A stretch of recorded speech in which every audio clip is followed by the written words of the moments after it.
దగ్గుబాటి వెంకటేశ్వరరావు రచించిన ప్రపంచ చరిత్ర పుస్తక ఆవిష్కరణ కార్యక్రమంలో ఏపీ సీఎం చంద్రబాబు వెంకటేశ్వరరావు మధ్య సరదా సంభాషణ జరిగింది. ఒకే విషయంపై చంద్రబాబు దగ్గుబాటి వెంకటేశ్వరరావు తమ స్టైల్లో మాట్లాడారు.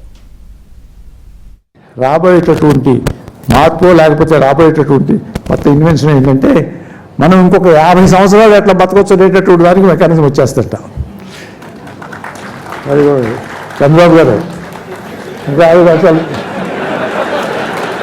మీ అబ్బాయి బాధపడతాడు. మీరు కనుక 50 సంవత్సరాలు ఇంకా బతికాలంటే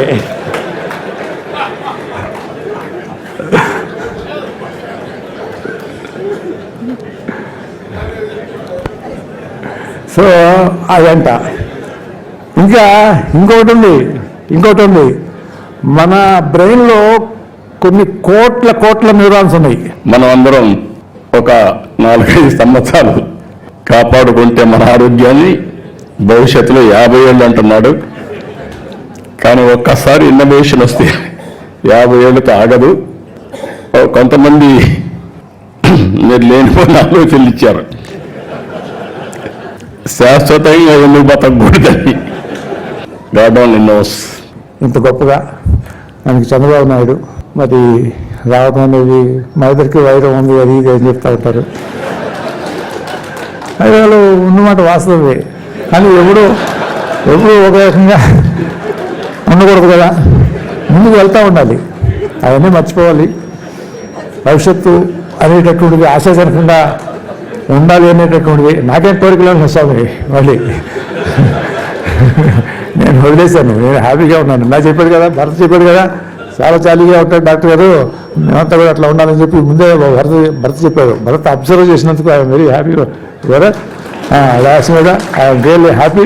నాకేమి అటువంటి కోరికలు ఏమైనా ఉంటే నా పిల్లలతోటి, నా కుటుంబంతో క్షేమంగా, 10 మంది స్నేహితులతోటి క్షేమంగా ఇలా పుస్తకాల్లో రాయగలిగితే రాసుకుంటూ ఆనందంగా ఉండాలి. అది కూడా జీవితమే, దాన్ని కూడా ఆస్వాదించాలి.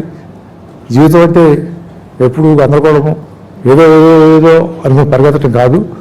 ఒకటే ఉంటుంది జీవితం. నా దేశంలో 50 సంవత్సరాల తర్వాత చూద్దాము.